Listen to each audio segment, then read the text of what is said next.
তিন জিনিস কোরআনে আলোচনা। এক হলো তাওহীদ, দুই হলো রিসালাত, তিন হলো আখিরাত। এক হলো লা ইলাহা ইল্লাল্লাহ, এইটা আল্লাহ পাকের পরিচয়, আল্লাহ ছাড়া আর কেউ নাই। আল্লাহ তাআলার জাত ও সিফাতের বহু রকমের পরিচয় আল্লাহ তাআলা কোরআনুল কারীমের মধ্যে তুলে ধরছেন। আর হলো রিসালাত, মুহাম্মাদুর রাসূলুল্লাহ সাল্লাল্লাহু আলাইহি ওয়াসাল্লাম, নবীজি সাল্লাল্লাহু আলাইহি ওয়াসাল্লামের মাধ্যমে তার জিন্দেগি, তার দ্বারা বর্ণিত হুকুম, আহকাম, আমল, ইবাদত, বন্দিগি, এই সব কিছু বুঝে নেওয়া, বুঝাই দিছেন আমি। আর হলো আল্লাহ তাআলা বলছেন আমার প্রতি বিশ্বাস, আমার রসুলের প্রতি অনুসরণ, আমার হুকুম মানার এই সবটার মূল কারণ আখিরাত।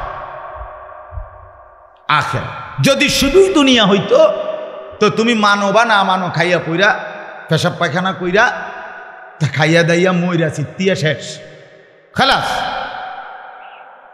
তাইলে আর আল্লাহ আখিরাত পরকাল এত কিছুর কথা ছিল না।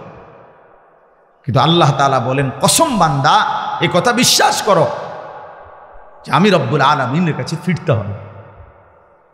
মৃত্যু মানে শেষ নয়, মৃত্যু মানে হারিয়ে যাওয়া নয়, মৃত্যু মানে সমাপ্তি না, মৃত্যু মানে নতুন অধ্যায়ের শুরু।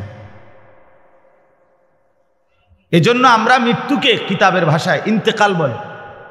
ইন্তেকাল শব্দের একটা আরবি শব্দ, অর্থ হল স্থানান্তর, শেষ হয়ে যাওয়া না। হ্যাঁ, এভাবে তিনি তার 70 বছরের বর্ণাঢ্য রাজনৈতিক জীবনের ইতি টানলেন, সমাপ্তি ঘটালেন।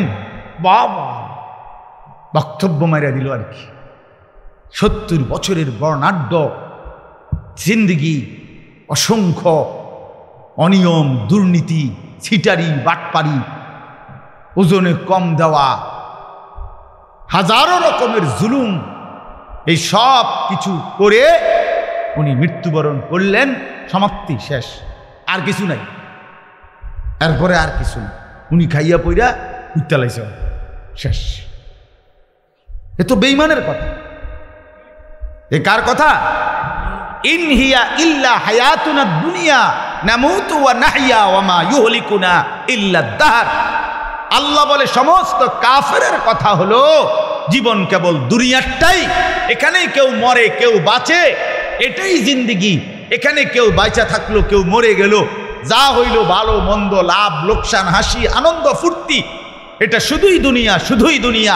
আল্লাহ বলেন সরাসরি কোরআনে এটা কাফেরের কথা, বেঈমানের কথা,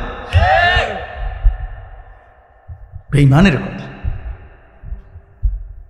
এজন্য ছেলেরা আমার, তোমরা যারা বুঝে ফেলছো জীবন মানে নারী, ছবি, নাচ, গান, উলঙ্গ দৃশ্য, মোবাইল, সিনেমা, নাটক, মদ, জুয়া, ফেন্সিডিল, বাবা, ইয়াবা, বন্ধুদের আড্ডা, তো তুমি বেঈমানের বুঝ বুঝছো, ইমানদারের বুঝ বুঝো নাই।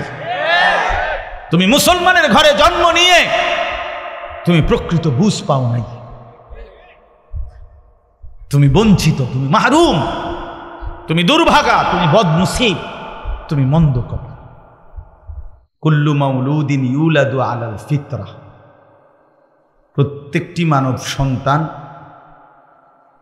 আল্লাহকে মানার স্বভাবজাত সৃষ্টিগত যোগ্যতা নিয়েই পৃথিবীতে ভূমিষ্ঠ হয়। অর্থাৎ মানুষ মাত্রই আল্লাহকে মানার, আল্লাহর হুকুম মানার পূর্ণ যোগ্যতা দিয়েই আল্লাহ তাকে দুনিয়ায় পাঠায়।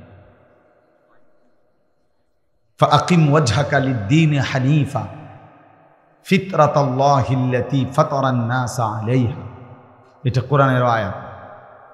আল্লাহ তাআলা বলেন তুমি পুরাপুরি নিজেকে দ্বীনের দিকে ফিরিয়ে রাখো।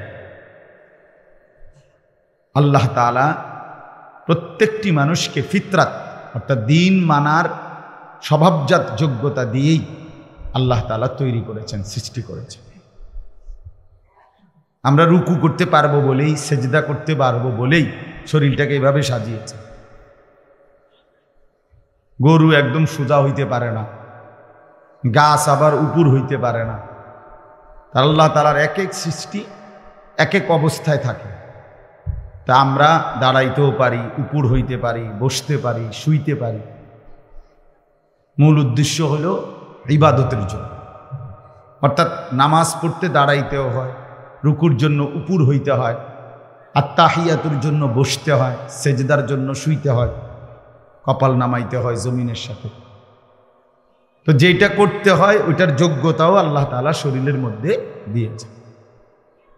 এমন একটা বিধানও না ইসলামী শরীয়তের, যার টাকা নাই তাকে যাকাত দিতে বলে না, যার টাকা নাই তাকে হজ করতে বলে না। তাইলে অযৌক্তিক, অবাস্তব একটা বিষয়, এমন একটা বিষয় ইসলাম চাপায় দেয়, কারণ যেটা পারবে বান্দা আল্লাহ তাআলা সেই যোগ্যতা দিয়েছেন তার মধ্যে।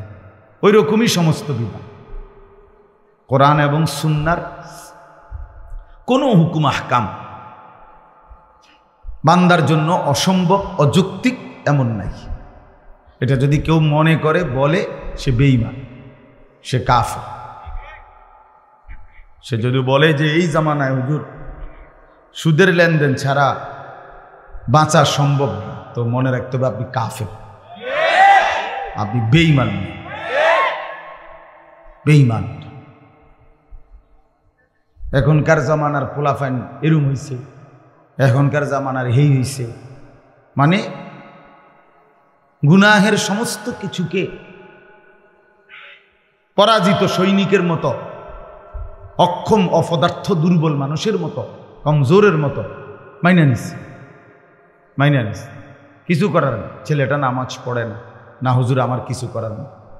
মেয়েটা পর্দা করে না, না আমার কিছু করার না। স্ত্রী পর্দা করে না, নামাজ পড়ে না, না হুজুর আমার কিছু করার না। ওনার কিছু করার না, উনি ফেলাস্টিক, উনি একটা ফালতু লোক, ওনার কিছু করার না। তাহলে এই যে অযৌক্তিক কথা, এটা সম্পূর্ণ অযৌক্তিক। আল্লাহ তাআলা মানুষকে সৃষ্টি করেছেন আল্লাহকে মানার যোগ্যতা দিয়ে। সৃষ্টি করেছেন যিনি, তিনিই বলছেন আমি ইবাদতের জন্য বানিয়েছি, আমার হুকুম মানার জন্য বানিয়েছি। তা আবার হুকুম মানার যোগ্যতাই নাই শরীরের মধ্যে, তো হুকুম মানার জন্য বানাইছি, তাহলে এটা কি হইতে পারে? এত তাকলিফ মালা ইউতাকু, যেটার সামর্থ্য নাই সেটা তার উপরে চাপানো হলো। এমনটা আল্লাহ তাআলা করেন। আল্লাহ তাআলা জুলুম করতে পারেন। ইন্নাল্লাহা লা ইয়াযলিমু মিসকালা যাররা, নিশ্চয়ই আল্লাহ তাআলা এক জাররা জুলুম করেন, এক বিন্দু, এক জাররা, সামান্য পরিমাণও দিন পালনের নামে, ইসলামের নামে কোনো জুলুম নেই। ইসলামের সবকিছুই আদল, ইনসাফ। ইন্নাল্লাহা ইয়া'মুরু বিল আদল, আল্লাহ তাআলা বলছেন, আল্লাহ তাআলা আদেশ করছেন তোমাদের জন্যে প্রথম যেটা, সেটা হলো আদল, ইনসাফ, ন্যায়পরায়ণতা, সমতা। ইসলামে কোনো বাড়াবাড়ি, অতিরঞ্জিত, জুলুম, অসম্ভব, অযৌক্তিক, অপ্রাসঙ্গিক, অবাস্তব কিচ্ছু নেই, কিচ্ছু নেই। কোরআনুল কারীমের মধ্যে আছে ইউরিদুল্লাহু বিকুমুল ইউসরা ওয়ালা ইউরিদু বিকুমুল উসরা। আল্লাহ তাআলা বলেন আল্লাহ চান তোমাদের জন্য সহজ করতে, আল্লাহ তাআলা মোটেই চান না তোমাদের উপরে কঠিন করতে। কোরআন শরীফের আয়াত। রাসূলুল্লাহ সাল্লাল্লাহু আলাইহি ওয়াসাল্লাম বলছে আদ-দীনু ইউসরুন, দিন সহজ, একদম সহজ। মেয়ের বিয়েও সহজই ছিল, ছেলের বিয়েও সহজ ছিল। আমরাই সমাজের লোক দেখানো বিভিন্ন প্রথা, বদরুসুম, সামাজিক বিভিন্ন কুসংস্কার একটা একটা করে বিবাহ শাদীর মধ্যে ঢুকাইতে ঢুকাইতে এটারে 10 লাখ টাকায় নিয়ে গেছে। এটা 50,000 টাকার খরচও ছিল না, এটারে আপনি নিয়ে গেছেন 10 লাখ টাকা। এটার এত বেশি পরিমাণ আনুষ্ঠানিকতা এটার মধ্যে যোগ দিছে, শেষ পর্যন্ত যার যেটা ভাল লাগে সে এখন তাই করছে। মুসলমানের একটি বিয়ের মধ্যে আপনি সব খুঁজে পাবেন, কিন্তু মুসলমানের চিহ্ন কোনটা সেটা খুঁজে পাবেন। নাচ গান, বেপর্দা, বেশরা, ফুর্তি, ছেলেরা অবাধে মেয়েদের সামনে, মহিলাদের সামনে ঘুরতেছে, মহিলারা অবাধে পুরুষের সামনে ঘুরতেছে, একসাথে বেড়া বেড়ি একই প্যান্ডেলের মধ্যে বইয়া ভাত খাইতেছে, একই হাইয়েস্ট গাড়ির মধ্যে করিয়া 12-14 জন বেড়া পুরুষ মহিলা যাইতে আছে বিয়ে। বাহ, কোথায় দিন, কোথায় শরীয়ত, কোথায় আখের, কিচ্ছুর খবর নেই। জিন্দিগি মানেই তো হলো ভাতের থালা, জীবন মানেই তো খানা, জীবন মানেই তো রূপ যৌবন উপভোগ করা, খালাস। সেজন্য বললাম, আল্লাহ নবী সাল্লাল্লাহু আলাইহি ওয়াসাল্লাম বলেন, প্রতিটি মানব সন্তান আল্লাহকে মানার, ইসলামকে মানার যোগ্যতা নিয়েই ভূমিষ্ঠ। ফাআবাওয়াহু ইউহাব্বিদানিহি আও ইউনাসসিরানিহি আও ইউমাজ্জিসানিহি। অতঃপর নবী সাল্লাল্লাহু আলাইহি ওয়াসাল্লাম বলেন, অতঃপর ওই সন্তানের মা বাবা, পরিষ্কার হাদিস, মা বাবা সন্তানটিকে, বাচ্চাটাকে ইহুদি বানিয়ে দেয়, খ্রিস্টান বানিয়ে দেয়, অথবা অগ্নিপূজক বেঈমান বানিয়ে। 7 বছরের বাচ্চা, 6 বছরের বাচ্চা ঘরের মধ্যে বসে রঙিন টেলিভিশন দেখে, রাত দিন নাচ গান, কার্টুন, গেমস। তো এই তত বড় টেলিভিশন, এটা কি এই বাচ্চাটাই কান্ধে করে আনছে? ঠিক না? কথা বলেন না কেন? এই বাচ্চাটাই তো ঘরে আনছে। এটা কে আনছে? অভিভাবক। ঘরওয়ালা কি? অভিভাবক। তাহলে ওই জালেমে তো বাচ্চাটাকে নষ্ট করে দেয়। নিজের মুখে বিড়ি, কথায় কথায় গালি দেয়। এই বেটায় ছেলেটারে কফলা ফুত মানুষ কি মানুষ হইতো? বেটা তোর মতো মানুষ হইতো? বিড়ি খাবেন না, কথায় কথায় গালি দেন না, বলে কি বললেন আপনি? এটা আপনি সন্তানকে দেখাইলেন কি? মুখে বললেন। মহিলা নিজেই পুকুরের পাড়ে খোলামেলা গোসল করে। এই মহিলা তার মেয়েকে কিভাবে দিন শেখাবে, মানুষ করবে কিভাবে? মহিলা নিজেই বেপর্দা চলে। এই মহিলা তার মেয়েকে কিভাবে ভদ্র বানাবে, আখলাক শিখাবে কিভাবে, যার নিজের মধ্যে কোনো আখলাক নেই, যার নিজের মধ্যে কোনো দিন নাই। এই জন্য বললাম, এতটা পিচ্ছি বাচ্চা আপনি দেখেন তো, এই বাচ্চার হাতে মোবাইল দিয়ে দিচ্ছে, নিশ্চয়ই তার কোনো অভিভাবক দিছে। এটা বাচ্চা মানুষ, ও বাচ্চা মানুষ তো কান্দে। কান্দলে কি? কান্দলে কি মানুষ মরে যায়? কথা বলেন না কেন? কান্দলে মরে যায় মানুষ। তো কান্দলে কি হয়েছে? সমস্যা? কানতে কানতে ঘুমাই যাব, কানতে কানতে থাইমে যাব।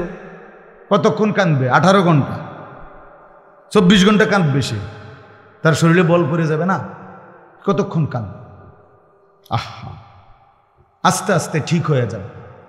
হুজুর, বাচ্চা মানুষ আস্তে আস্তে ঠিক হয়ে যাবে মানে এখন বাদ দিয়ে লাইছে। আমি সবসময় বলি, ফেলে রাখলে লোহাও মাটি হয়ে যায়। তাহলে ফেলে রাখলে কোনো জিনিস আস্তে আস্তে ঠিক হয় না, নষ্ট হয়। কোনো জিনিস ফেলে রাখলে ঝংকার ধরে, কোনো জিনিস ফেলে রাখলে নষ্ট হয়ে যায়। বাচ্চাটাকে ছেড়ে দিলে, ফেলে রাখলে নিজে নিজে আস্তে আস্তে ঠিক হয়ে যাবে। আস্তে আস্তে ঠিক হবে না, আস্তে আস্তে অসভ্য বেয়াদব হবে, আস্তে আস্তে চরিত্রহীন হবে। 12 বছরের বাচ্চা, 13 বছরের বাচ্চা, সামান্য লজ্জা শরমও নাই। কার সামনে খাইতে কথা বলতেছে, কার সামনে মোবাইল টিপতেছে, কোথায় দাঁড়াইয়া পেশাব করতেছে, কোন ছোট ছেলে সমবয়সীদের সাথে আড্ডা দিতেছে, কে দেখতেছে কে দেখতেছে না, কিচ্ছুর খবর নেই। এত বড় বেয়াদব হয়ে গেল কেন? মা বাবার গাফলতির কারণে, মা বাবার গাফলতি। গত পরশুদিন আমি একটা মহাসড়কে রাস্তার পাশে আমি একজনের জন্য আমার গাড়ি একটু থামাইয়া দাঁড়াইছি। হঠাৎ দেখি পাশেই, রাস্তার পাশে 8-9 জন ছেলে, সর্বোচ্চ 13-14 বছর বয়স হবে, সবগুলো ছেলের। এরা আমি গুনছি 8 জন বা 9 জন। এরা একটা সিগারেট একজনে একটু টানে, এরপর আরেকজনের হাতে দেয়, এবার সে কতক্ষণ টানে, আবার ওর হাতে দেয়, আবার এর মুখের ধোঁয়াটা ওর মুখে মারে। কি পরিমাণ অসভ্য! চিন্তা করুন, কি পরিমাণ অসভ্য! মহাসড়ক, প্রতি মুহূর্তে সেকেন্ড সেকেন্ড মানুষ আসা যাওয়া, গাড়ি, সিএনজি, প্রাইভেট কার, বাস, ট্রাক চলতেছে না, কোনো খবর নেই। আর এটা কি ধরনের জঙ্গি! কে তারে এভাবে নষ্ট করে দিল? তার মাকে, তার বাবা কোথায়, তার অভিভাবক কোথায়, তার ভবিষ্যৎ কি, তার আগামী দিন কি, সে সামনে যাবে কিভাবে, আগাবে কিভাবে, জীবন গড়বে কিভাবে, দুনিয়ার জীবনে বা কিভাবে গড়বে, আখিরাতের জিন্দেগি বা কিভাবে গড়বে।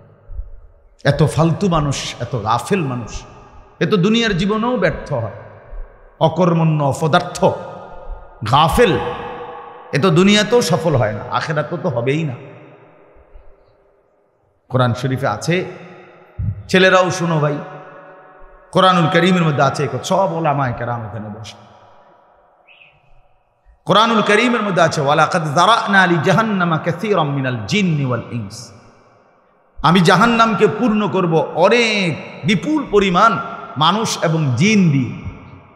তো এখানে লম্বা আয়াত, এই আয়াতের লাস্ট কথাটা হলো আল্লাহ বলেন, যত লোককে আমি আল্লাহ জাহান্নামে দেব, সমস্ত জাহান্নামে যাওয়ার প্রধান কারণ কি? একসাথে কারণ হইল উলাইকা হুমুল গাফিলুন। এই আয়াতের শেষ শব্দ আল্লাহ তাআলা বলে, সমস্ত জাহান্নামী হওয়ার একত্র কারণ হলো এরা ছিল সকলেই গাফেল। কি ছিল ভাইয়া? গাফেল ছিল। ইয়ালামুনা যাহিরাম মিনাল হায়াতিদ দুনিয়া ওয়া হুম আনিল আখিরাতি হুম গাফিলুন।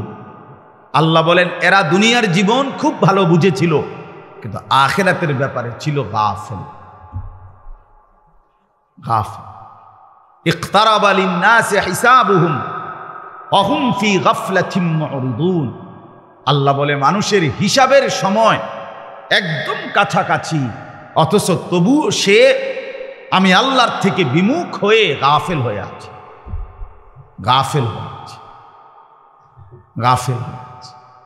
আখিরাত একদম সামনে, আখিরাত একদম। কোরআনুল কারীমের মধ্যে আছে, আল্লাহ তাআলা বলেন, ইন্নাহুম ইয়ারাউনাহু বাঈদা ওয়া নারাহু করিবা। আল্লাহ বলে, কাফের, বেঈমান, নাফরমান, পাপী, অবাধ্য, জালেম, সে জাহান্নামকে মনে করে অনেক দূরে, আমি তো আল্লাহ দেখি একদম কাছে, আমি তো দেখি কাছে বান্দা, তুমি তো মনে করছো অনেক লম্বা, অনেক দূর, তুমি মনে করছো 60 বছর হায়াত, আরো কিছুদিন ফুর্তি করি, তুমি মনে করছো 40 বছর হায়াত, আরো কিছুদিন ফুর্তি করি। আল্লাহ তাআলা বলেন, তুমি কবরের এক রাত পেরেশানির মনে হবে 1000 কোটি বছর। তখন বুঝো, তারুজুল মালাইকাতু ওয়ার রূহু ইলাইহি ফি ইয়াউমিন কানা মিকদারুহু 50000 সানা। আল্লাহ তাআলা বলে, বান্দা, হাসরের ময়দানে যখন দাঁড়াবা, তখন দেখবা যে হাসরের ময়দানের একদিন 50,000 বছর। 50,000 বছর আমি আর আমার দাদার বয়স মিলাইলেই তো হবে, ঠিক না? কথা বলেন, আমার বংশের কমপক্ষে 18-20 জনের হায়াত একত্র করলে 50,000 হয়ে যাবে। তো তা আমরা এখানে যারা বসছি, উপরে নিচে ডানে বামে, আমাকে সবার 14 গোষ্ঠীর হায়াত মিলাইলে হবে নি 50,000? বলেন হুজুর, 60 করে গুণ মুখেরা। একদিন হাসরের ময়দান কতদিন মোট সেটা আল্লাহ জানে। একদিনের হিসাব বলছে আল্লাহ 50,000 বছর। তাহলে যদি 2 দিন হয় 1 লক্ষ বছর, যদি 3 দিন হয় তো 1.5 লাখ বছর। হিসাব করে সর্বশেষ যে কবরে যাবে, হাদিসের বর্ণনা দ্বারা মুহাদ্দিসিনে কেরামের কেউ কেউ বলেন, হতে পারে শেষ ব্যক্তিকেও কবরে থাকতে হবে 40,000 বছর। তো এখন যারা মরছে, আরো 1400 বছর আগে যারা মারা গেছে, ইব্রাহিম আলাইহিস সালামের জামানায় যারা মারা গেছে, নূহ আলাইহিস সালামের জামানায় যারা মারা গেছে, তারা ভাইয়া আজকে কত হাজার বছর কবরে পড়ে আছে। কবরে আযাব হচ্ছে তো হচ্ছেই। কি পরিমাণ সময় গেছে, আরো কতদিন যাবে কেউ তো জানে না। ইন্নাল্লাহা ইনদাহু ইলমুস সাআ, নিশ্চয়ই আল্লাহ তাআলার কাছে কেবল কিয়ামতের নির্ধারিত ইলম, আল্লাহ ছাড়া কেউ জানে না, কেউ জানে না কখন ইসরাফিল ফু দিবে। কিন্তু ফু দিবে এটা নিশ্চিত।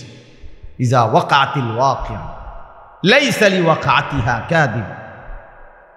আল্লাহ বলে কিয়ামত সম্পর্কিত যে ঘটনাটা বান্দা, ইসরাফিল ফু দিলে পৃথিবীটা ধ্বংস হবে, এই ঘটনাটা ঘটবেই। লাইসা লিওয়াকাতিহা কাযিবা, আল্লাহ বলেন এই ঘটনাটি ঘটার ব্যাপারে বান্দা এক যাররা মিথ্যার কোনো সম্ভাবনা নাই, কোনো সম্ভাবনা নাই।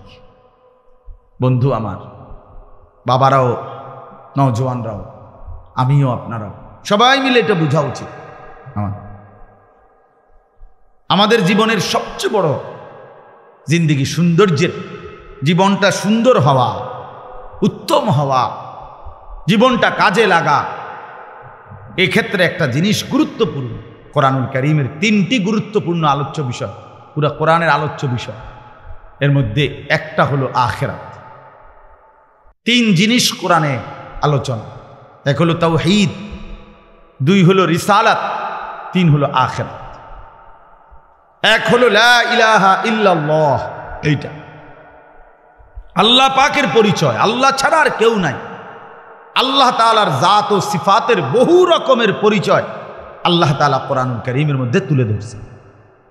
আর হলো রিসালাত, মুহাম্মাদুর রাসূলুল্লাহ সাল্লাল্লাহু আলাইহি ওয়াসাল্লাম, নবীজি সাল্লাল্লাহু আলাইহি ওয়াসাল্লামের মাধ্যমে তার জিন্দেগি, তার দ্বারা বর্ণিত হুকুম, আহকাম, আমল, ইবাদত, বন্দিগি, এই সব কিছু বুঝে নেওয়া, বুঝাই দিয়েছেন।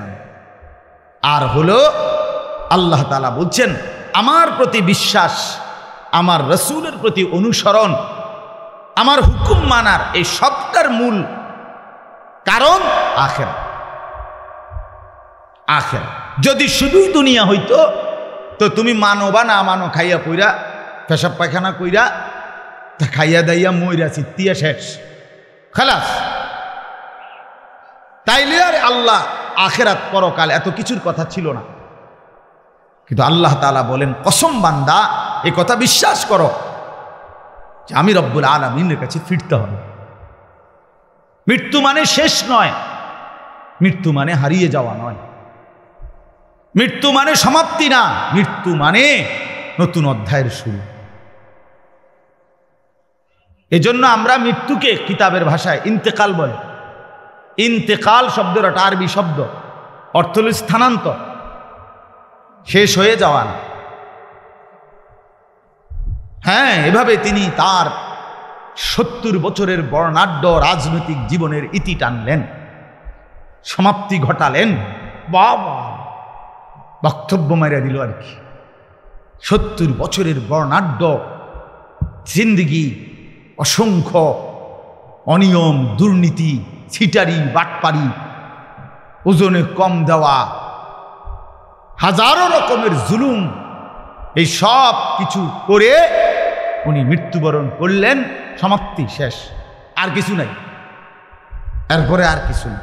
উনি খাইয়া পইরা উত্তালাইছে, শেষ। এ তো বেঈমানের কথা। এ কার কথা? ইন হিয়া ইল্লা হায়াতুনা দুনিয়া নামুতু ওয়া নাহইয়া ওয়া মা ইউহলিকুনা ইল্লা দাহর। আল্লাহ বলে সমস্ত কাফেরের কথা হলো জীবন কেবল দুনিয়াটাই, এখানেই কেউ মরে কেউ বাঁচে, এটাই জিন্দেগি। এখানে কেউ বাইচা থাকলো, কেউ মরে গেল, যা হইল ভালো মন্দ, লাভ লোকসান, হাসি আনন্দ ফুর্তি, এটা শুধুই দুনিয়া, শুধুই দুনিয়া। আল্লাহ বলেন সরাসরি কোরআনে এটা কাফেরের কথা, বেঈমানের কথা, বেঈমানের কথা।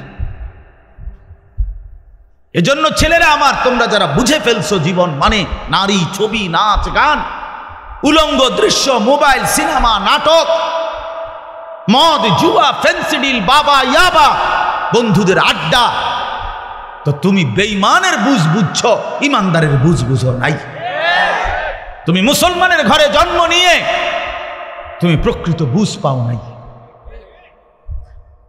তুমি বঞ্চিত, তুমি মাহরুম, তুমি দুর্ভাগা, তুমি বদনসিব, তুমি মন্দ কপাল।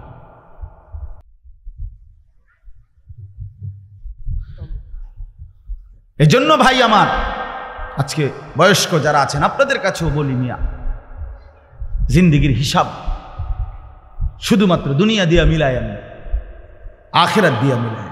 কোরআনুল কারীমে আল্লাহ বলছে বয়স্ক মানুষের হিসাব হলো দুনিয়া দুইটা, তাকাসুরুন ফিল আমওয়ালি ওয়াল আওলাদ।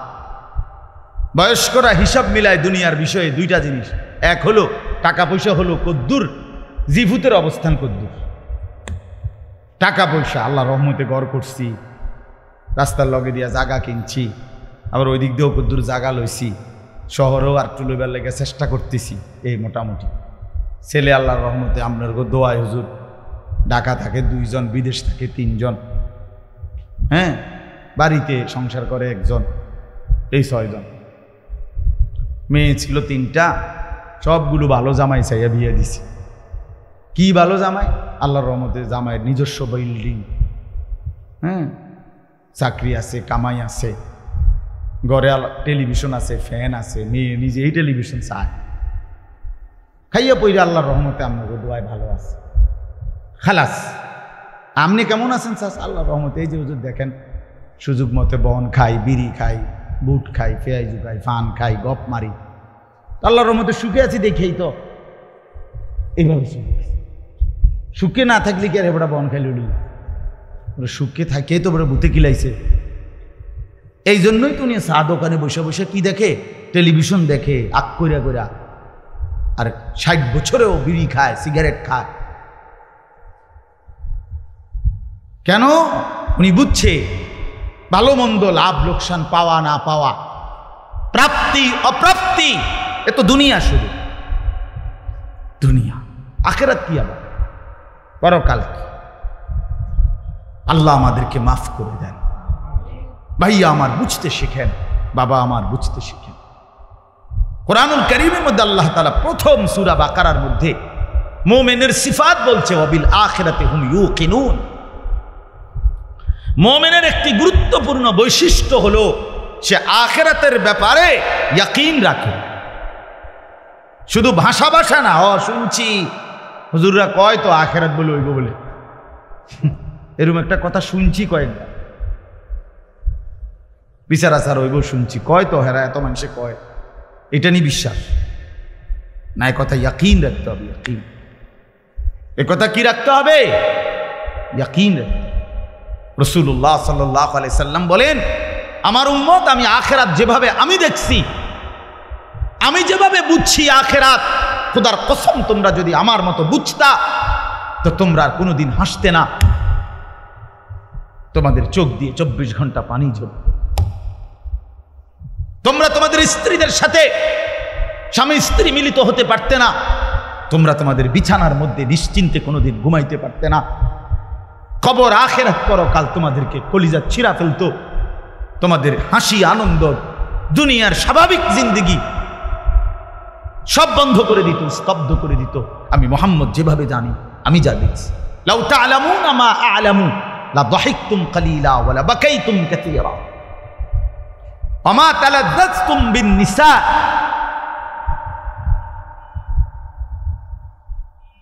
বন্ধু আমার, আল্লাহ তাআলা দয়া করে, মেহেরবানি করে মৃত্যু থেকে নিয়ে আখিরাত এই সবটা বিষয় অদৃশ্য রাখছেন। জান কবজের কষ্টটা কি, রুহু কবজের কষ্টটা কি, সাকরাতুল মাউত আল্লাহ আড়াল রাখছেন আমাদের থেকে। লাশ যখন খাটের মধ্যে কবরস্থানের দিকে নেয়, কসম আল্লাহর, আল্লাহর নবী সাল্লাল্লাহু আলাইহি সাল্লাম বলেন, নাফরমান পাপীর লাশ যখন কেউ কাঁধে তুলে খাটের মধ্যে করে কবরস্থানের দিকে রওনা দেয়, আল্লাহর কসম নবী বলছে, সে চিৎকার দেয় আর বলে, ইয়া ওয়াইলাহা আইনা তাযহাবুন, হায় আমার মন্দ কপাল, তোমরা আমারে কই নিয়ে যাচ্ছ, কেন ওইদিকে নিয়ে যাচ্ছ? রাসূলুল্লাহ সাল্লাল্লাহু আলাইহি ওয়াসাল্লাম বলেন, ওই নাফরমানের চিৎকার আল্লাহর সমস্ত মাখলুকাত, শুধু মানুষ এবং জিন ব্যতীত বাকিরা সবাই শুনতে পায়। ওয়ালাউ সামিআল ইনসানু লাসাইকা, নবীজি বলেন, মানুষ যদি একবার শুনতো, সাথে সাথে সমস্ত মানুষ চিৎকার দিয়ে বেহুশ হয়ে পড়ে যেত, বেহুশ হয়ে পড়ে থাকত। ওরে ভাইয়া, কবরের আযাব না, শুধু ওই খাটিয়াটা নিচ্ছে এখন মাত্র কবরস্থান, এই সময়ের চিৎকার। আমরা কিতাবে পড়ছি, যদি একবার জীবনে কোনো মহল্লার কোনো মানুষ কোনো নাফরমানের লাশের চিৎকার একবার শুনতো, খোদার কসম, আল্লাহর কসম, তো মানুষ আর কারো জানাজা দিত না, কাউরে আর দাফন করতো না, কারো লাশ আর কাঁধে নিত না যদি চিৎকার মারে। কথা বোঝেন না? তো মানুষের লাশ পড়ে থাকতো, পচে গলে যেত। আল্লাহ তাআলা দয়া করছেন আমাদের উপর, দয়া করেছে আল্লাহ তাআলা, দয়া করেছেন আমাদেরকে। এজন্য আপনাদের কাছে বলি, আমি সহ আপনারা সবাই আমরা একথা ভাবতে শিখি যে আখিরাত নিশ্চিত। ছেলেরা আমার, ভাইয়া, কেন এই রং তামাশার এই জিন্দেগি? এক ওয়াক্ত নামাজ পড়তে চাও না, চুল থেকে নিয়ে পায়ের নখ পর্যন্ত রাসূলুল্লাহ সাল্লাল্লাহু আলাইহি ওয়াসাল্লামের কোনো নমুনা নাই, সাহাবায়ে কেরামের কোনো নমুনা নাই, কোরআনুল কারীমের একটি শব্দের সাথে তোমার কোনো সম্পর্ক নাই, নবী সাল্লাল্লাহু আলাইহি ওয়াসাল্লামের 23 বছরের জিন্দেগির সাথে তোমার কোনো সম্পর্ক নাই। এ কেমন জিন্দেগি ভাইয়া? এ কেমন জিন্দেগি? মসজিদে এশার নামাজ চলতেছে, ওরা স্বেচ্ছাসেবকের কার্ড গায়ে দিয়া সবাই দাঁড়ায় আছে এখানে, তো তোমগো নামাজ কোন দিন? তোমরা যুবক বৃন্দ যে আয়োজন করলা ভাইয়া, তো তোমাদের নামাজ কোন দিন হবে? একটি সেজদার সামনে আমার মতো 100 মৌলবী, 1 কোটি মৌলবীর কি অর্থ আছে? আমি আসলেই কি আর না আসলেই কি? কিন্তু এক সেজদা, আল্লাহ নবী সাল্লাল্লাহু আলাইহি সাল্লাম বলেন, লা সাজদাতুন ওয়াহিদাতুন খায়রুম মিনাদ দুনিয়া ওয়া মা ফিহা। একটি সেজদা, নবীজি বলেছেন, একটি সেজদা উম্মত দুনিয়া এবং দুনিয়ার মধ্যে যা আছে সবকিছুর চাইতে উৎকৃষ্ট। খায়ের।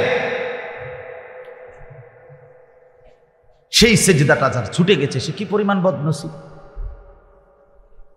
আল্লাহ নবী সাল্লাল্লাহু আলাইহি ওয়াসাল্লাম বলেন, আকরাবু মা ইয়াকুনুল আবদু মির রাব্বিহি ওয়া হুয়া সাজিদ। নবীজি বলেন, বান্দা আল্লাহ তাআলার সবচেয়ে ঘনিষ্ঠ হয়, আল্লাহর কাছে যায় বান্দা সবচেয়ে বেশি যখন সে সেজদা করে। কি করে ভাইয়া? বলেন না, সেজদা করে। সেজদা, সেজদা করলে বান্দা আল্লাহর সবচেয়ে প্রিয় হয়। আর আরবিতে একটা নিয়ম আছে, আপনার কোনো জিনিসের পক্ষ দেখে উল্টাটা বোঝা যায়, উল্টাটা দেখে বাওটা বোঝা যায়।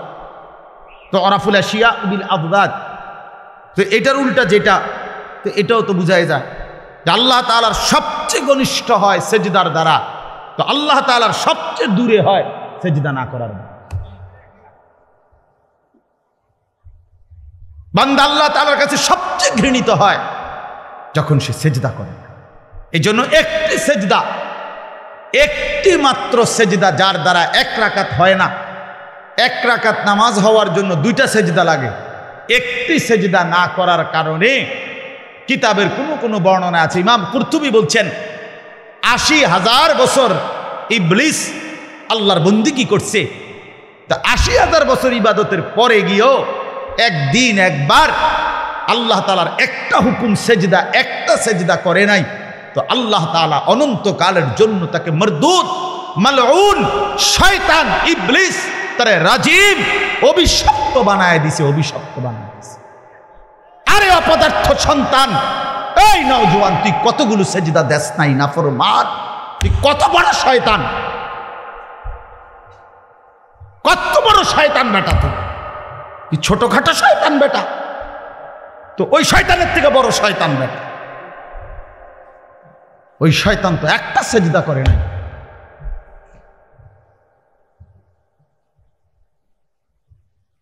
তুমি শয়তান কয়টা সেজদা করো না?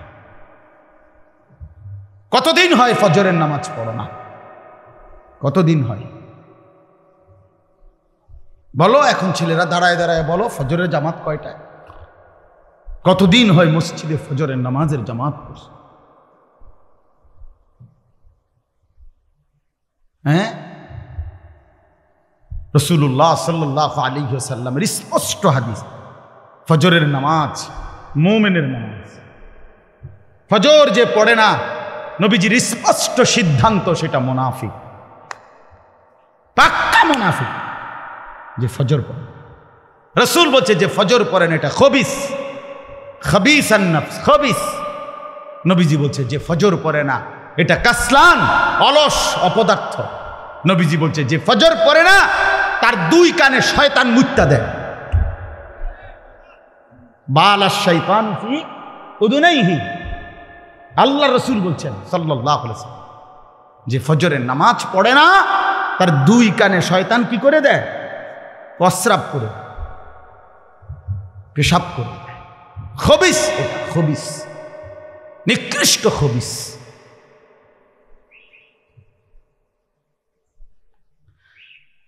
মান কাসুরা সালাতুহু হাসুনা ওয়াজহুহু, নবীজি বলে যে নামাজ বেশি পড়ে আল্লাহ তাআলা তার চেহারা সৌন্দর্যময় করে। যার নামাজ যত বাড়বে তার চেহারার নূরানিয়াত সৌন্দর্য তত বাড়বে। হোক না সে কালো, হোক না সে নিগ্রু, কিন্তু তার চেহারা মায়াময়।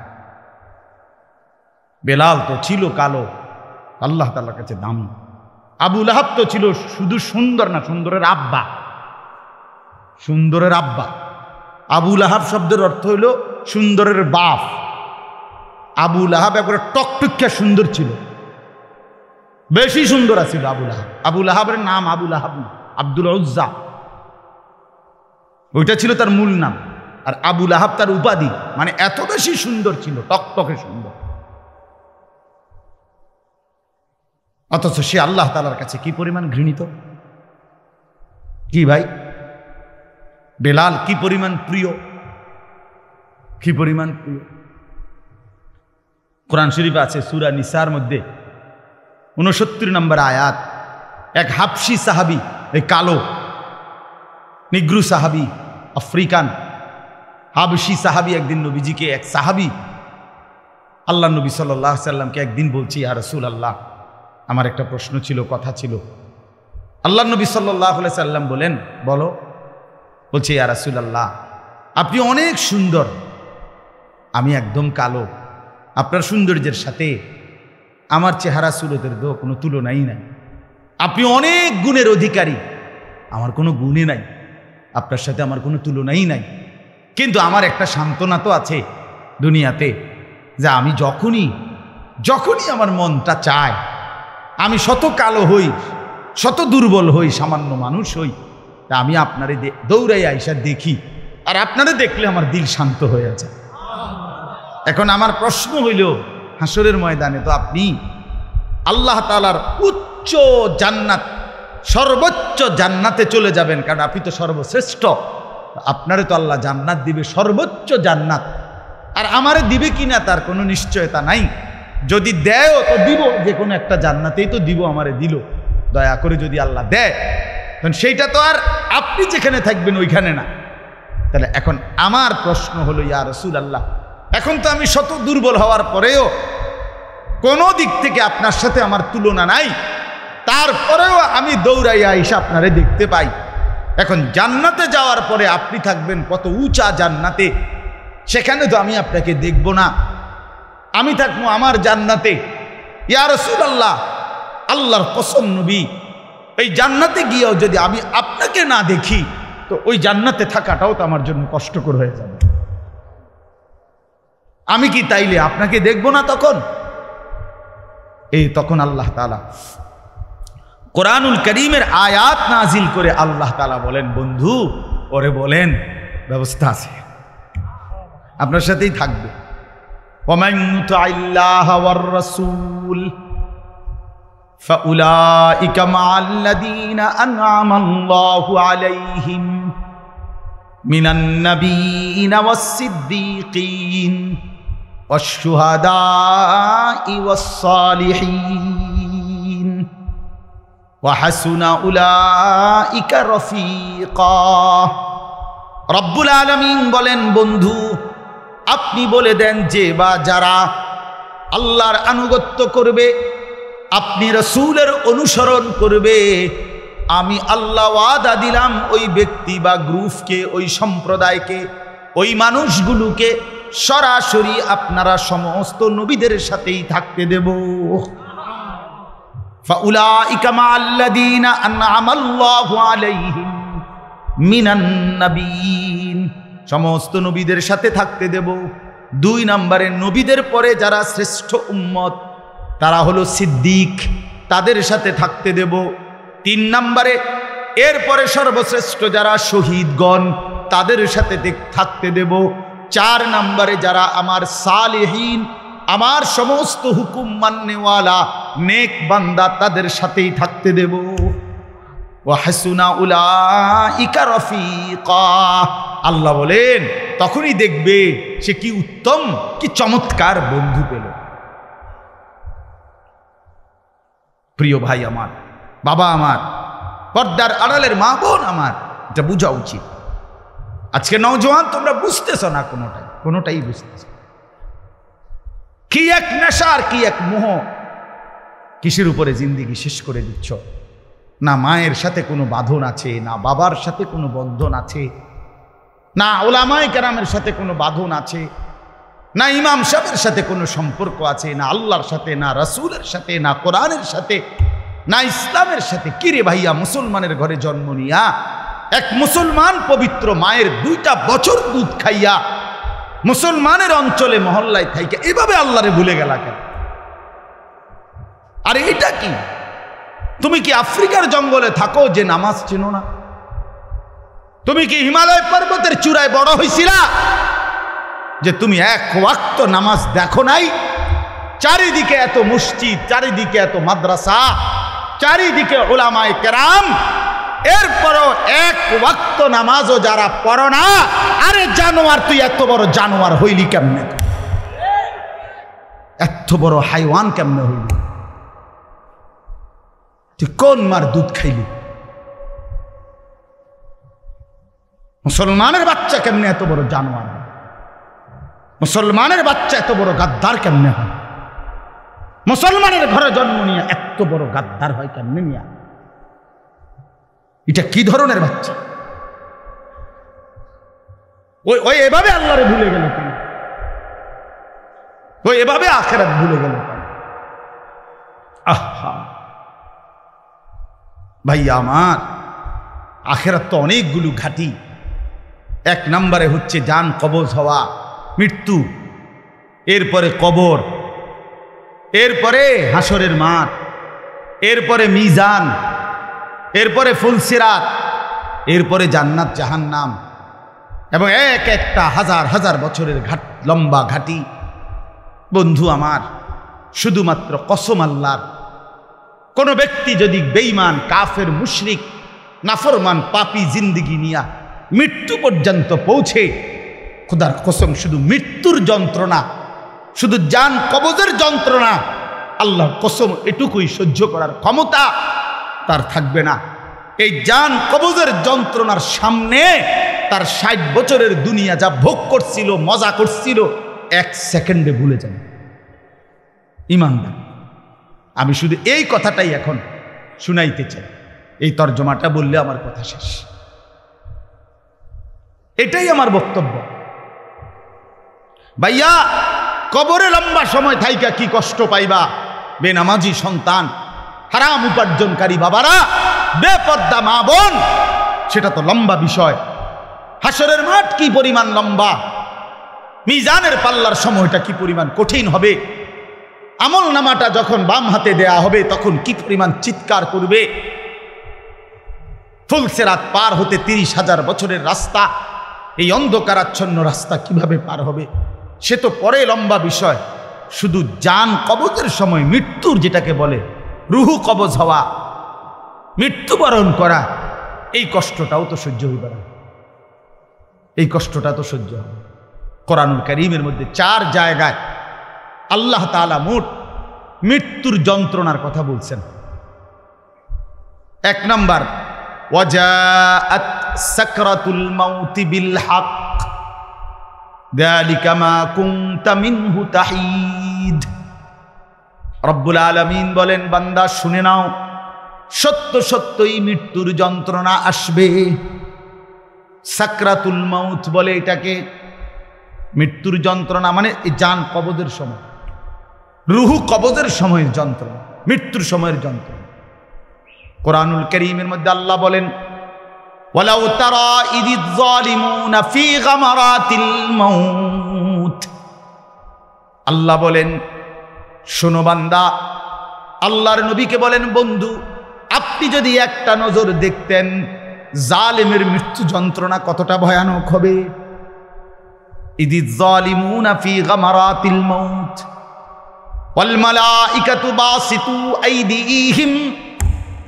ফেরেশতারা ওই নাফরমান পাপীকে ডাক দিয়ে বলবে, হাত বাড়িয়ে বলবে ফেরেশতারা, আখরিজু আনফুসাকুম, হে অসৎ আত্মার রূহ, এই নাফরমানের শরীর থেকে বের হও। বের হতে চাইবে না, সারা দেহের মধ্যে নাফরমানের রূহ দৌড়াবে। মালাকুল মউত আজরাইল একটা টান দিয়ে যখন রূহটাকে ছিঁড়ে বের করবে, কলিজা থেকে বের করবে, একটা টানে কণ্ঠনালীর কাছে চলে আসবে। আল্লাহ বলেন, ফালাউলা ইদা বালাগাতিল হুলকুম, কণ্ঠনালীর কাছে যখন রূহটা চলে আসবে, নাফরমান তোর ক্ষমতা থাকলে এবার বাধা দাও না, দাও বাধা দাও, থামাও তোরে, এ না তোমার বন্ধু, এ না তোমার বাপ, থামাও এরে, এ তো মরে যাচ্ছে, তারে ধরে রাখো, ধরে রাখো। পারা যাবে তো? কথা বলেন না কেন?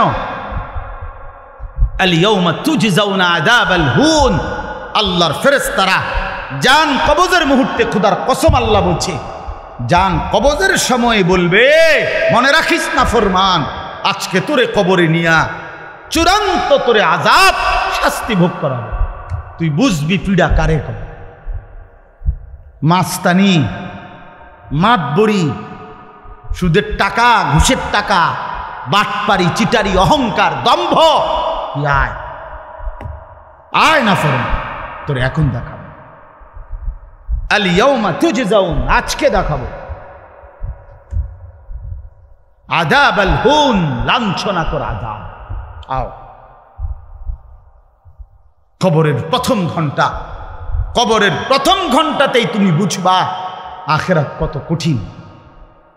রাসূলুল্লাহ সাল্লাল্লাহু আলাইহি ওয়াসাল্লাম বলেন, কবরে যেই নাফরমান প্রশ্নের জবাব দিতে পারবে না, তিনটি প্রশ্নের, তো আল্লাহ তাআলা বলবেন, কাযাবা আবদি, ফেরেশতা আমার এই নাফরমান বান্দা মিথ্যা বলেছে, ফাআফরিশুহু মিনান নার ওয়ালবাসুহু মিনান নার, আমার নাফরমান বান্দার কবরে জাহান্নামের বিছানা বিছায় দাও, পরে জাহান্নামের পোশাক দিয়ে আবৃত করে দাও, ওয়াফতাহু লাহু বাবান ইলান নার, জাহান্নাম বরাবর তার কবর থেকে দরজা খুলে দাও, কবর খুলে দাও। ওহো, আল্লাহর নবী সাল্লাল্লাহু আলাইহি ওয়াসাল্লাম বলেন, তখন কবর তারে, ফেরেশতা যখন তাকে রাইখা যাবে, কবর তারে ডান দিকের মাটি বাম দিকে একটা চাপ দিবে, বাম দিকের মাটি ডান দিকে চাপ দিবে। আল্লাহর কসম নবী বলছে, হাত্তা তাখতালিফা আদলাউহু, ডান পাশের হাড্ডি এবং এই পাঁজরের হাড্ডিগুলো করকর করে ভাঙ্গা বাম দিকে চলে যাবে, বাম দিকের গুলো ডান দিকে চলে যাবে। ভাইয়া আমার, তুমি তোমার উপরে রহম করো। বাপ আমার, আপনাদেরকে বলি, হারামের টাকা উপার্জন কইরা, সুদের টাকা, কিস্তির টাকা, ঘুষের টাকা, ওজনে কম দেওয়া টাকা, হারাম ব্যবসার টাকা, বাটপারি সিটারির টাকা দিয়া বংশ, ফ্যামিলি, স্ত্রী, সন্তানের জন্য রাখা যাইয়েন না। ওরা আমনে বরবাদ করবে, আপনি নিজেও বরবাদ হইলেন, ওরারও বরবাদ করবেন। শুধু শুধু শুধু শুধু আপনি মূল্য পৃথিবীতে কামাই রোজগারই থাকবে, আর পৃথিবীতে যেত রোজগার থাকবে আপনার ফুতেই কামাই করতে পারবো। আপনি হালাল ভাবে যে দূর পারেন করে দিয়েছে, বাকিটা আপনার ফুতে করবেন। না পড়লে মরে যাবে, অসুবিধা কি? না খাইয়ে যদি কেউ মরে যায়, কেন মৃত্যুবরণ করা তো বেজ্জুতি, ঠিক না? কথা বলেন না কেন? না না বলেন বলেন, কেউ মরে যাওয়া এটা কি শরমের কথা নাকি? ভাই বলো, ছেলে বলো। আরে ছি ছি ছি ছি, ওটা মরে গেল, কেমন শরমের কথা এটা? এমন এটার কথা হইলো কোনো? তো তো যে মরলে কিছে, মনে করেন না খাইয়া মরিয়ে গেছে, তো মরলে কিছে, মরণ কি শরমের কিছু? তো বাপ দাদা 14 গোষ্ঠী মরছে, তো আমি মরলে শুরু কি?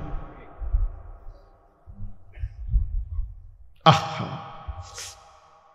এজন্য বন্ধু আল্লাহ তাআলা বলছেন, ওয়ালাউ তারা ইদিয যালিমুন, এই শোনেন বন্ধু, আপনি যদি একটা নজর দেখতেন আমরা তাফসীরি কিতাবে পড়ছি আত-তাযকিরা, ইমাম কুরতুবী রাহমাতুল্লাহর কিতাব আত-তাযকিরা ফি আহওয়ালিল মাউতা ওয়া উমুরিল আখিরা, অনেক সুন্দর কিতাব, বাংলা অনুবাদ হয়েছে মৃত্যুর ওপারে। ইমাম কুরতুবীর খুব সুন্দর অনুবাদটাও অসাধারণ। এই বইতে আছে ইব্রাহিম আলাইহিস সালাম একবার আজরাইলকে বলছিল, মালাকুল মউত আজরাইল, নাফরমানের জান কবজ করবার সময় তুমি যেই চেহারাটা হয় তোমার, ওটা আমার একটু দেখাও। মালাকুল মউত আজরাইল বলছিল, হে আল্লাহর নবী, কসম আপনি এটা দেখতে চাইেন না, আপনি সহ্য করতে পারতেন। ইব্রাহিম আলাইহিস সালাম বললেন, না মা আজরাইল, আমি এটা দেখুমই, তুমি আমারে দেখাও একটা নজর।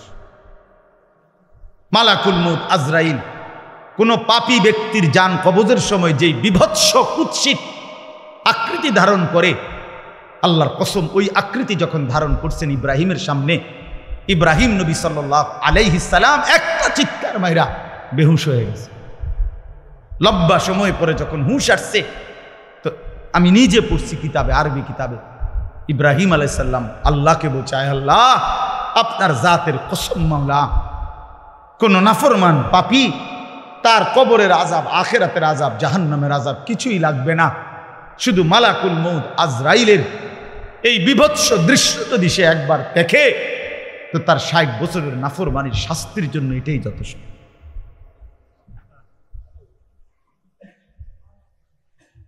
হ্যাঁ, আখরিজু আনফুসাকুম,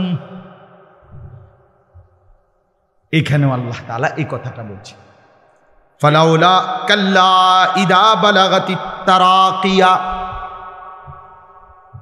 আল্লাহ তাআলা বলেন, কখনোই না বান্দা, অর্থাৎ কোনোভাবেই থামাইতে পারবে না, ইদা বালাগাতিত তারাকিয়া, প্রাণ যখন, রূহ যখন কলিজা থেকে ছিঁড়ে ফেরেশতা মালাকুল মউত টান মারবে, যখন কণ্ঠনালীতে পৌঁছে যাবে, তখন আর কোনো নাফরমান, কোনো তওবা, কোনো ইস্তিগফার, কোনো চিৎকার, কোনো ঝাড়, কোনো ফুক, কোনো ডাক্তার, কোনো কবিরাজ, কোনো বৈদ্য, কোনো কিছু দিয়েই আর নিজেকে ফেরাইতে পারবে না। ইদা বালাগাতিত তারাকিয়া, যখন কণ্ঠনালীর মধ্যে ফেরেশতা টান দিয়ে বের করে ফেলবে রূহ, কলিজা থেকে, কলব থেকে রূহকে টেনে ধরবে, যখন কণ্ঠনালীতে চলে আসবে, ওয়াকিলা মান রাক, আশপাশের সকলেই তখন বলবে, এই ব্যক্তি যে ছটফট করতেছে তারে এখন কোন কবিরাজ দিয়া ঝাড়াবে। সবাই ডাক্তার, কবিরাজ, বৈদ্য, ওজা খুঁজবে, দেখো না কার কে পরিচিত আছে, ডাকো, আরে বাঁচাইবার চেষ্টা করো। ওয়ান্না আন্নাহুল ফিরাক, আল্লাহ বলে কিন্তু ওই ব্যক্তি ঠিকই বুঝে ফেলেছে আজকে তাকে নিশ্চিত এই পৃথিবী থেকে বিচ্ছিন্ন হতে হবে। আত্মীয় স্বজন তারা যদিও ডাক্তার কবিরাজের জন্য চিল্লাচিল্লি করছে, কিন্তু লোকটা নিজেই বুঝে ফেলবে আন্নাহুল ফিরাক, তাকে এখন এই দুনিয়ার মায়া থেকে বিচ্ছিন্ন হইতেই হবে। কারণ মালাকুল মউত তো রূহটা ছিঁড়া ফেলছে, কলিজা থেকে টান দিয়া ফেলছে, আর তো ফেরত যাবে না, আর তো ফেরত যাবে না। ইন্নাল্লাহা ইয়াকবালু তাওবাতাল আবদি মা লাম ইউগারগির, নবী সাল্লাল্লাহু আলাইহি ওয়াসাল্লাম বলেন, নিশ্চয়ই আল্লাহ তাআলা বান্দার তওবা কবুল করেন যতক্ষণ পর্যন্ত না মৃত্যুর গড়গড়া শুরু হয়, ওর আগ পর্যন্ত। ফেরেশতা টান দিলে মৃত্যুর যখন গড়গড়া শুরু হয়, তখন যদি কোনো বান্দা তওবা করে, আল্লাহ তাআলা সেই তওবা কবুল করে না। এবার দম টানে, একেবারে সোজা হইয়া গেছে।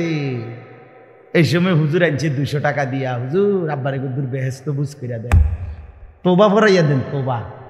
এই সারা জিন্দিগির সিটারি বাটফারির তওবাটা এই 200 টাকা দিয়া আব্বারে মিল কইরা দেন। হ্যাঁ, বেহেশত দিয়ে দিব, বেহেশত হুজুরের আব্বার সম্পত্তি। হ্যাঁ, কথা বলেন না কেন?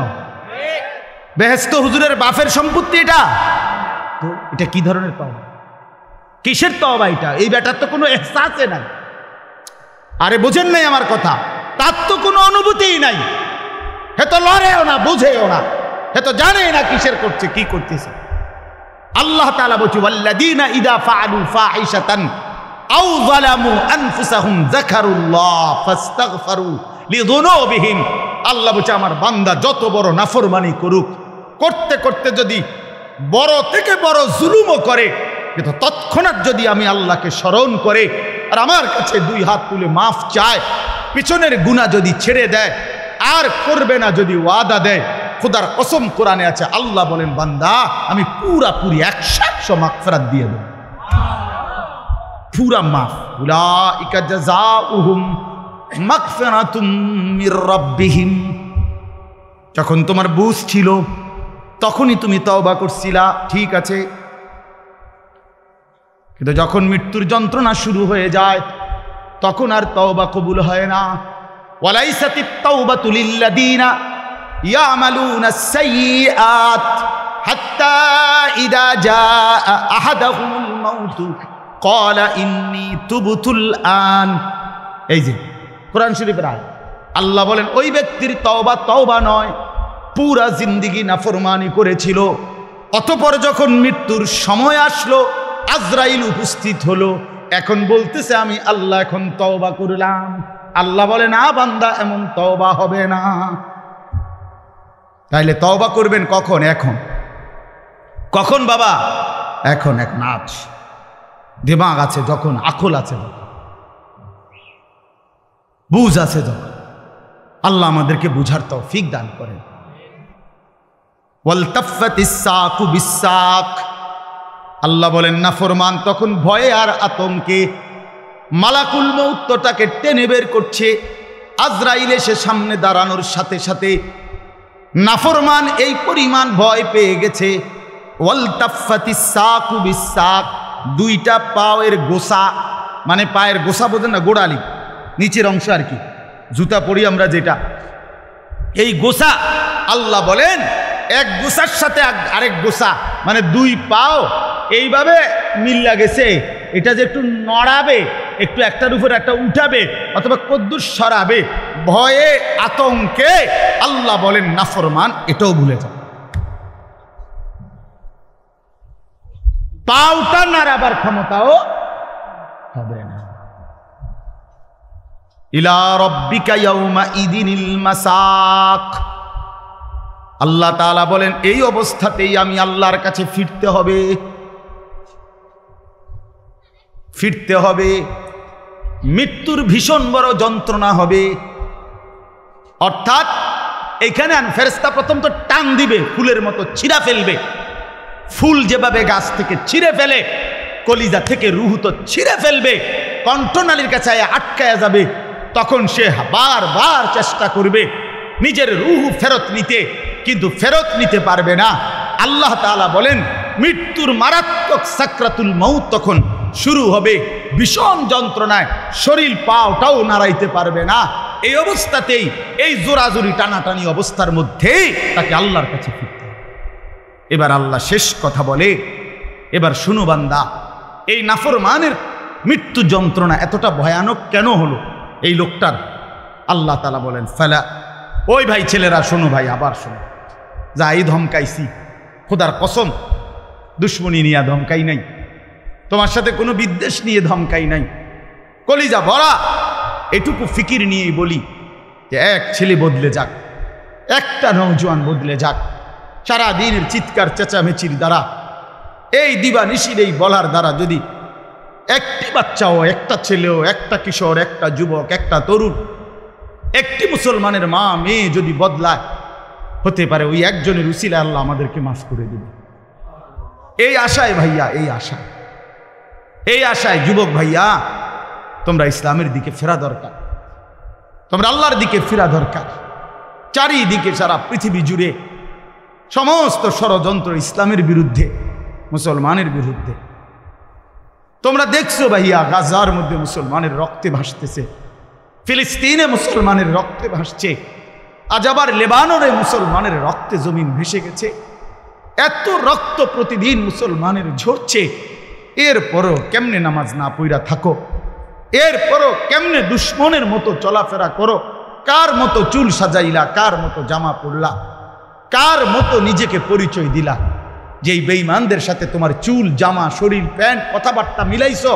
খোদার কসম, ওরা তো প্রতিদিন মুসলমানের রক্তে জমিন ভাসায় দিচ্ছে, প্রতিদিন ভাসায় দিচ্ছে। এটা তো ভাবা উচিত, ভাবা উচিত। সারা দেশে, আমার এই ছোট্ট বাংলাদেশেও কি পরিমাণ ইসলাম এবং মুসলমানদের বিরুদ্ধে ষড়যন্ত্র।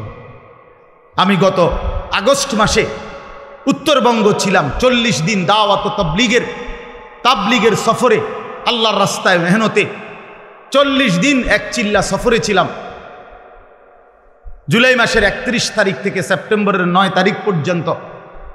তো ওইখানে দেখছি আমি 10টা উপজেলায় অসংখ্য খ্রিস্টানদের গির্জা, যেখানে প্রতিদিন, কসম আল্লাহ, প্রতিদিন খ্রিস্টানরা, এই ইউরোপ থেকে আসা খ্রিস্ট ধর্মের অনুসারীরা, তারা আমাদের এই বাংলাদেশে, উত্তরবঙ্গে প্রতিদিন আমাদের সমাজে, মুসলমানের সমাজে খ্রিস্ট ধর্ম প্রচার করে 1জন 2জন করে মুসলমানকে খ্রিস্টান বানাচ্ছে।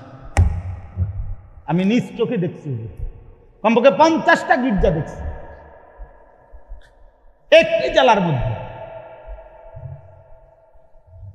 40 দিন 26 জন সাথী দাওয়াত তাবলীগের নিসবতে রাত দিন আলহামদুলিল্লাহ আল্লাহ করাইছে, মেহনত করছে। 16 জন আলেম ছিল আমাদের জামাতে। 40 দিন পরে আলহামদুলিল্লাহ কাকরাইলে যখন আমরা, এই দিনাজপুরে এক জেলা থেকে জামাত বের হইছে, আল্লাহই করাইছেন, আল্লাহর দয়া। পরবর্তীতে আমাদের এই জামাত আমরা নিয়ে আসছি। 40 দিনের জন্য আবার বের হয়েছে। শুধু দিনাজপুরের আমরা যেটুকু অঞ্চলে মেহনত করছি ওই থেকে 950 মানুষ, 63টা জামাত। আলহামদুলিল্লাহ, আল্লাহ করাইছে, আল্লাহ করাইছে। তো এজন্য বললাম, প্রতিনিয়ত আমাদের পার্বত্য চট্টগ্রামের হালাত খবর নেন, কি হচ্ছে। একদিন ঘুম থেকে শুনবেন উঠে পার্বত্য চট্টগ্রাম আর আমাদের কাছে নাই। গোটা বাংলাদেশে, পুরা বাংলাদেশ যত বর্গ মাইল, এর 3 ভাগের 1 ভাগ হলো পার্বত্য চট্টগ্রামের 3টা জেলা। বুঝেন নাই কথাটা আমার? সারা বাংলাদেশের আয়তন যেদূর, এটা যদি 3 ভাগ করে, শুধু 3 জেলা, রাঙ্গামাটি, খাগড়াছড়ি, বান্দরবন, পার্বত্য চট্টগ্রামের এই 3 জেলাই 1/3 বাংলাদেশে। বুঝেন হিসাব? হ্যাঁ, পুরা উত্তরবঙ্গ প্রতিদিন কাফের কাদিয়ানি, প্রত্যেক দিন তারা মুসলমানদেরকে কাদিয়ানিতে বানানোর জন্য তাদের কার্যক্রম করছে, অসংখ্য। অথচ সারা পৃথিবীর মুসলমানের কাছে, ওলামায়ে কেরামের কাছে, সারা পৃথিবীর মুসলমানের কাছে একথা স্পষ্ট, অকাট্য, যে কাদিয়ানিরা 100 কাফের, 100 কাফের, 100 কাফের, 100% কাফের। কাদিয়ানি একটি ভিন্ন ধর্ম, ইসলাম একটি ভিন্ন ধর্ম। ইসলাম এবং কাদিয়ানিয়াত এক ধর্ম হইতে পারে না, এক ধর্ম হইতে পারে। প্রকাশ্য কাফের, প্রকাশ্য কাফের। জানো না মিয়া, এই বেঈমানরা নিজেদেরকে আহমদিয়া মুসলিম বলে। কিসের আহমদিয়া মুসলিম? কি ব্যাটা? মুসলমান তো মুসলমান। কোরআনে আল্লাহ বলছেন, হুয়া সাম্মাকুমুল মুসলিমিন। আল্লাহ তাআলা বলছে, তোমাদের নাম তোমাদের পিতা ইব্রাহিম রেখেছেন মুসলমান। আবার আহমদিয়া মুসলমান কিতা? আলগা শব্দ লাগালে কেন? মুসলমান তো মুসলমান, এটার লগে আবার আলগা টাইটেল লাগানোর কি দরকার আছে? সাদা মুসলমান, কালা মুসলমান, হ্যাঁ, চিটেঙ্গা মুসলমান, দেখিতা এটা কোনো দরকার আসেনি? আপনি বলেন না, মুসলমান তো মুসলমান। ওয়ামান আহসানু কাওলাম মিম্মান দা ইলাল্লাহ ওয়া আমিলা সালিহান ওয়া ক্বালা ইন্নানি মিনাল মুসলিমিন। এই যে আল্লাহ বলছে, সর্বোত্তম মানুষ, সর্বশ্রেষ্ঠ মানুষ হলো 3 ব্যক্তি। 1 নম্বরে যে মানুষকে আল্লাহর দিকে ডাকে, 2 নম্বরে যে যাবতীয় নেক আমল করে, 3 নম্বরে সর্বদাই যে নিজেকে মুসলমান পরিচয় দেয়। কি পরিচয় দেয়? আমি মুসলমান, নাকি আমি ঢাকাইয়া মুসলমান, আমি মুসলমান, খালাস। আল্লাহ আমাদেরকে মাফ করে দেন। আমার ভাই, আমার ছেলেরা, আমার নওজোয়ানরা ফেরা দরকার। ইসলামের জন্য জান বাজি না রাখলে, আল্লাহর দ্বীনের জন্য আমরা ফিকির না করলে, নিজের ঈমান, নিজের ইসলাম, নিজের আমল, নিজের আখলাক সুন্দর না করলে ভাইয়া পারতা না। স্লোগান দেওয়া আর জীবন দেওয়া এক কথা না। স্লোগান দেওয়া সহজ ভাইয়া, তো দুশ্মনের মোকাবেলায় দাঁড়ানো কঠিন। এজন্য ভাই, নিজের কলিজার ভিতরে যদি ঈমান না থাকে, আখিরাতের ফিকির না থাকে, কপালে যদি সেজদা না থাকে, তুমি কাফেরের মোকাবেলায় দাঁড়াইতে পারতা না, মাহাদির পক্ষে থাকতে পারতা না, দাজ্জালের বিরুদ্ধে লড়তে পারতা না। আল্লাহ আমাদের প্রত্যেকটা যুবককে মাহাদির সৈনিক বানিয়ে দেন। শেষ কথা হলো এটাই বলতেছিলাম, কেন মৃত্যু যন্ত্রণা হবে, জান কবজের কষ্ট হবে কার? আল্লাহ বলেন কেন? এই ফালা সাদ্দাকা ওয়ালা সাল্লা। আল্লাহ বলেন কারণ হলো সে আমি আল্লাহর কথায় বিশ্বাস করে নাই, আমি আল্লাহর উপরে বিশ্বাস করে নাই, এবং ওয়ালা সাল্লা 5 ওয়াক্ত নামাজ আদায় করে না। এজন্য ভাইয়া, যার ঈমান নাই তার মৃত্যু যন্ত্রণা হবে, যার নামাজ নাই আল্লাহ বলছে সে ভীষণ কষ্ট পাবে মৃত্যুর সময়। আর বাকিটা তো আছে, ওয়ালাকিন কাযযাবা ওয়া তাওয়াল্লা, বরং সে আমি আল্লাহর উপরে মিথ্যা আরোপ করেছে, ঈমান আনে নাই। ওয়া তাওয়াল্লা, আমার প্রতিটা হুকুম থেকে মুখ ফিরাইয়া নিছে।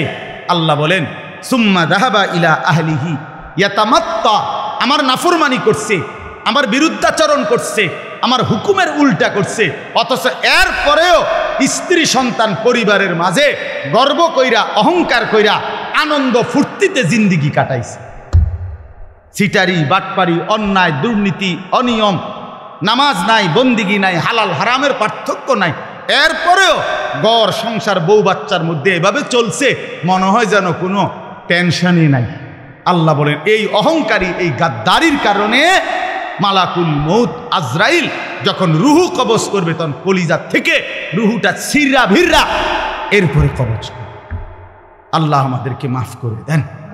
আল্লাহ তাআলা শেষ বলেন, আমি যেটুকু পড়ছি, আউলা লাকা ফাআউলা সুম্মা আউলা লাকা ফাআউলা। আল্লাহ বলেন বান্দা, এই বান্দা, আমি 4 বার বলছি বান্দা, 4 বার তোমার জন্য দুর্ভোগ, তোমার জন্য দুর্ভোগ, তোমার জন্য দুর্ভোগ, তোমার জন্য দুর্ভোগ। 4 বার আউলা লাকা ফাআউলা সুম্মা আউলা লাকা ফাআউলা। কয়টা হইল? 4টা। কেন 4টা কেন? 1, তোমার জান কবজের সময় তোমার দুর্ভোগ। 2, তোমার কবরে দুর্ভোগ। 3, হাসরের মাঠে দুর্ভোগ। 4, জাহান্নামে দুর্ভোগ। তুমি জান কবজের সময়ও কষ্ট পাইবা, তুমি কবরেও কষ্ট পাইবা, তুমি হাসরেও কষ্ট পাইবা, তুমি জাহান্নামেও কষ্ট। আউলা লাকা ফাআউলা সুম্মা আউলা লাকা ফাআউলা। আয়াহসাবুল ইনসানু আন ইউতরাকা সুদান। আল্লাহ তাআলা বলছে, মানুষ তুমি কি ভেবেছো আমি তোমাকে এমনি এমনি ছেড়ে দেব না? কি ভাবছ? এমনি এমনি অনর্থ, কোন উদ্দেশ্য ছাড়াই আমি তোমার এমনি বানাইছি না। বান্দা ফাহাসিবিতুম আন্নামা খালাকনাকুম আবাতান। আল্লাহ তাআলা বললেন, বান্দা তুমি কি এই ভেবেছো আমি তোমাকে বেহুদা বানাইছি, এ খাইবার ফুর্তি করবা, নাচবা গাইবা? না ভাই, আল্লাহ তাআলা আমাদের প্রত্যেককে ঈমান দান করেন, তাকওয়া দান করেন, গুনাহ থেকে বাঁচবার মতো হিম্মত দান করেন। আল্লাহ তাআলা আমাদের প্রত্যেককে 5 ওয়াক্ত নামাজ জিন্দেগি সুন্দর করার তৌফিক দান করেন। ইনশাআল্লাহ আল্লাহ তাআলা সবাইকে কবুল আর মঞ্জুর করেন। নওজোয়ান ছেলেরা সহ সবাই মেহেরবানি করে মনোযোগের সাথে হজরত বয়ান করবেন। হজরত আমারও অনেক বেশি শ্রদ্ধেয়। ইনশাআল্লাহ হজরতের বয়ান মনোযোগ দিয়ে শুনে দোয়া করে এরপরে আমরা যাওয়ার চেষ্টা করি। আল্লাহ তাআলা সকলকে উত্তম তৌফিক দান।